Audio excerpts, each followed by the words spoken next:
एकता शक्ती महिला farmer company लिमिटेडची 28 September रोजी वार्षिक सर्वसाधारण मीटिंग संपन्न झाली।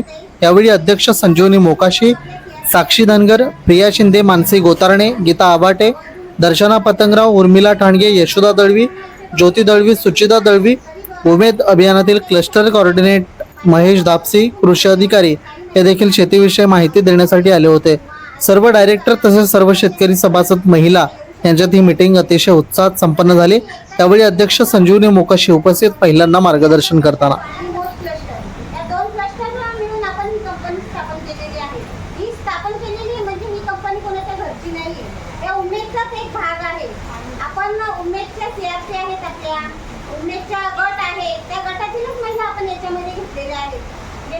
म्हणजे महिलांना सुरुवातीला महिला आपल्या सगळ्याच महिला हुशार आहेत।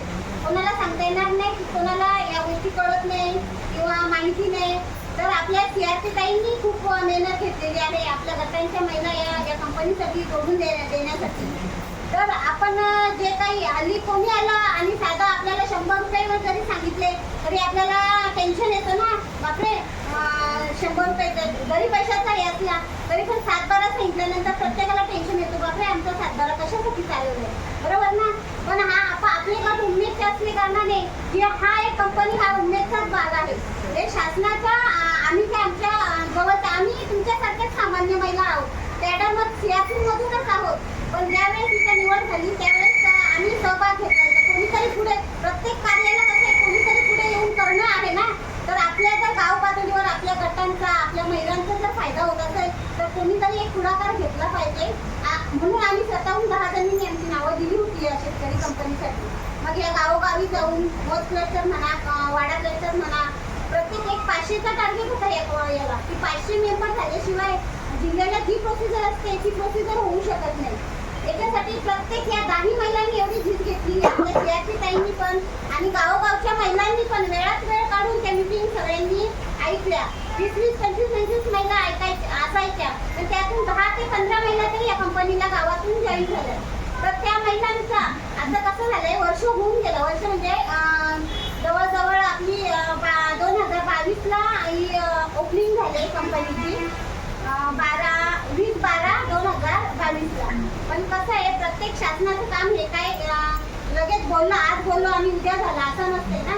सुरुवातीला त्यांनी रजिस्ट्रेशन पासून सगळे काही उमेदच्या जिल्ह्यावरून जे मधले सरेच होते त्यांनी सगळं काही ते आपल्याला करून दिलेलं आहे। आणि शिवाय ते 500 मेंबर आपण जे आपल्या 2 क्लस्टर मिळून 500 मेंबर केलेले असतात। आपली जी गाव पातळीवर जी प्रोसिजर होती तालुक्यातून ती प्रोसिजर आपण पूर्ण करून दिलेली आहे। आता राहिला विषय जिल्ह्यावरून राज्यावर जे काही स्टेप बाय स्टेप असतात त्या प्रोसिजर चालू आहेत। भविष्यात आपण सांगू की आपले आत्ताच आपल्याला राष्ट्री सरांनी सांगितले की 1000 ते 1100 रुपये आपण जे काही भरलेले आहेत ते आपले कधी वाया जाणारे नाही। ते भविष्यात आपली ही कंपनी चालू होईल, त्याच्या पुढचं जे काही आहे स्टेप बाय स्टेप प्रोसिजर ती चालू आहे। उमेदचे आपले गट आहेत, ही उमेद ही संस्था भविष्यात राहील नाही राहील पण ही शेतकरी कंपनी आपली राहणार आहे। आणि त्याच्या माध्यमातून आपलं जे काही शेतीविषयी आता कसं आहे आपल्या महिला भाजीपाला म्हणा, भात म्हणा, अजून कुठला पीक म्हणा, सगळं काही आपण करतो पण आपल्याला मार्केटिंगच उपलब्ध नाही, बरोबर ना। आपल्या महिला सगळ्याच महिला बाजारात येऊन बसतात असं नसतंय ना। तर मग हे उमेदचं काय तर महिला ही आपली सक्षम झाली पाहिजे। त्या महिलेला एक मार्केटिंग उपलब्ध करून देण्यासाठी ही कंपनी आपण स्थापन केलेली आहे। आपण सर्व महिलांनी केलेली आहे की या 10 महिला आहेत, 10 महिलांचा आपल्या 500 महिलांचा याच्यात सहभागी आहे। तर जेव्हा या कंपनीचं सगळं काही होईल, आता आपली कोळपेवाडी पाहुणीपाडा इथं आपण त्या सेडनेटसाठी आपण म्हणजे कंपनीचा एक काहीतरी आपल्याला हे उभारणं आहे ना, काय म्हणतात शेड, तर त्याच्यासाठी आपण पाहुणीपाड्यातल्या एका शेतकऱ्याची डॉक्युमेंट सगळे प्रोसिजरसाठी दिलेले आहेत।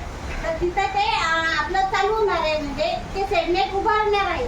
सेडनेट उभारल्यानंतर जो काही शासनाचा निधी आपल्याला येईल त्या निधीतून मशिनरी वगैरे आपल्या सगळ्या काही खरेदी केल्या जातील।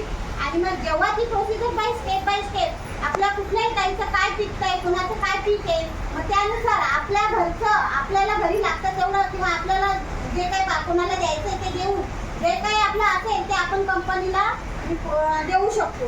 आणि कंपनी असं नाही, कंपनी जो बाजार भाव चालू असणार आहे त्या भावानुसार आपल्याला आपले पैसे मिळणारच आहेत. प्लस कंपनीचं जे काही शेअर्स असणार आहेत वर्षाला, म्हणजे कंपनीचा प्रॉफिट आपण काहीतरी करतो तर काहीतरी फायदा मिळावा याच हेतूने करतो ना. उगाच 1100 रुपये भरले आणि आपण नुसते मेंबर झालो असं नाही ना. आपल्यालाही आशा आहे ना, आपण झालोत म्हणजे आपल्यालाही काहीतरी 2 पैशाचा आहे.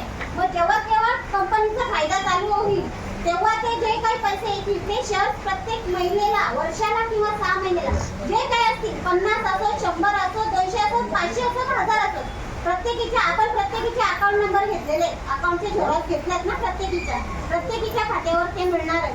कसं आहे, आपल्या महिलांना तेवढा विश्वास आहे तर ही उमेदचं आहे, हे कधीतरी काहीतरी चालू होणारच आहे.